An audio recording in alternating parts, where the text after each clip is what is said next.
Good afternoon. Thank you very much for accepting this paper, Allocating Under Abundance, because we very often look to economy as a scarcity problem, which it maybe is not. Actually, I'm not used to thinking of it as scarcity. Only when I moved to Europe 4 years ago from Africa, people started to talk about scarcity. There, I was used to share. And because of this, I'm part of a research group networking in the circular economy at the Windesheim University of Applied Sciences in Zwolle, the Netherlands, where we study circular economy, and we have several lenses. One of them is behavior in the economy.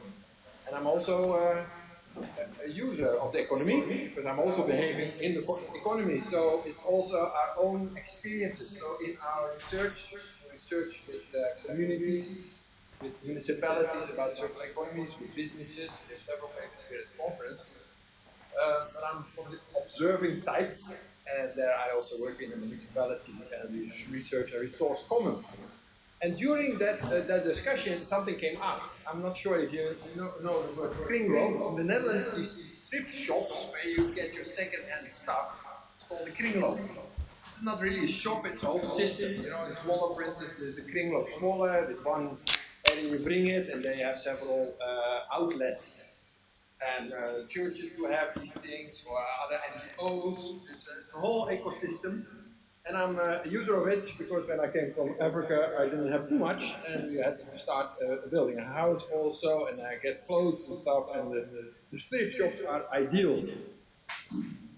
And these thrift shops in the Netherlands are a circular economic promise. Of course, we look at the businesses, how to be circular, but for the consumer market, government's really looking at, go through the thrift shops, get your stuff there, and get your second-hand stuff there. So it's really a promise. It's widely seen as a national-wide success. It's operating, there's a lot of throughput, and yeah, it extends, of course, life cycle of products, less waste, not being thrown away. And there's also social value, because at the thrift shops, at the kringloop, very often people volunteer over time, or they get reintegration or other sorts of also being integrated in society.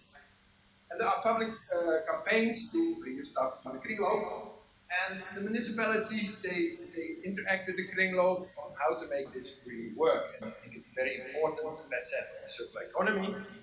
Um, so they have become a public circular economy ambition. But in our discussions, there was a problem because the influx is bigger than the outflow.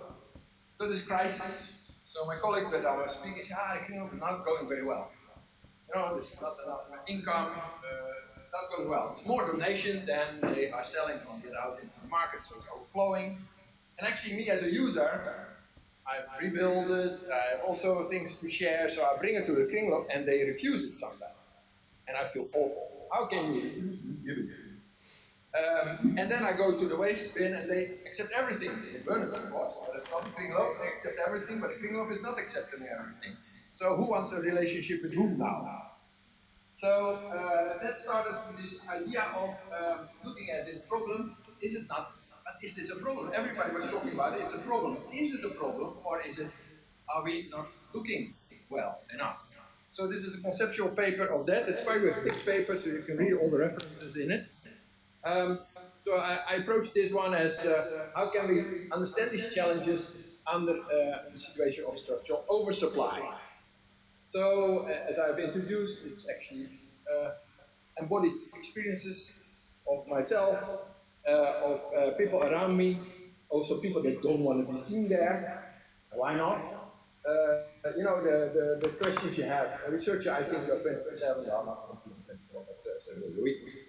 And to deconstruct the situation. And lo and behold, a very interesting thing came down.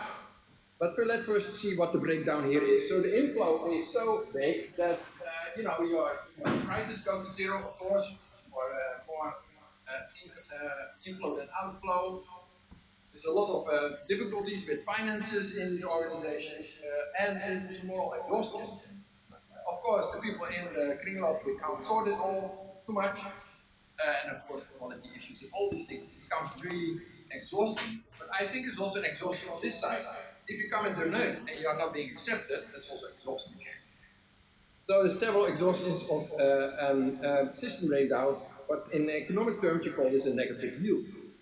But I think the shift in idea comes, this is not a normal market, it's a gift market. It's a gifting economy.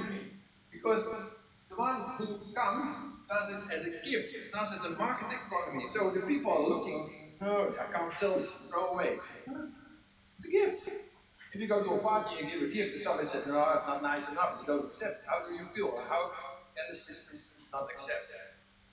Donors give goods with moral, environmental, and social expectations, and giving creates obligations from both sides, of accepting and giving. And therefore, there is a relational value here, which is completely negated when it's been refused. Yeah? 2 minutes. Oh, wow. Financial is financial, moral, and social. So it cannot be seen as an imperfect market, but as an economy of giving. So what is the two giving? There's inlet giving and there's outlet giving. Not selling, it's giving. The distribution is not resale. So the households give into the system and the goods are distributed in several ways where value is created not only financially but also social, depends how you give. So this needs to come in balance. You need to have a distribution and equilibrium. So you can do that many ways. You can resell, of course, but you can also give it away. You can go for people that, for instance, refugees, people that come out of jail, 4 of them can't find a house, why not fill it in? And these are communal ways of sharing and stewardship. So it is not a distribution regime, it's more an efficient, it's a distribution regime, but it's not in the retail. And another thing is that then the kringloop becomes a buffer. So it's a buffering system. Yeah, one minute, all right. And so they absorb the surplus material, so they have become a buffer. And now this, of course, is a public responsibility. Now, criminals not often get rewarded from that, but it's a public activity. So we need a paradigm shift where the dominant view looks at market intermediary, commodity, turnover, and organizational inefficiencies. That's how it's being approached now. While it's a public buffering system infrastructure, it's a relational gifting economy, and it's about distribution equilibrium. And the issue is institutional and communal lag, how to deal with this. So these are the outcomes. The, of course, there is an oversupply of incoming stuff, but the organizations that act as public buffers, negative yield is therefore not a failure, but it's a signal of the system, and it needs a communal culture to get that giving economy going. That's the conclusion of this. It extends the economy of giving framework to circle systems, not only to look at the income, but also how it goes out. And there is a public buffering function of the systems, and therefore allocation infrastructure. This has policy and practice implications, as we are studying at the University of Applied Sciences. We have to have policies not only for inflow, but also for outflow. The public authorities need to look at these multiple outlet regimes and can contribute to the storage functions. Sustaining circular economies require more than recovering materials. It requires institutions capable of allocating abundance in legitimate, collective, and socially meaningful ways. Thank you very much. Thank you.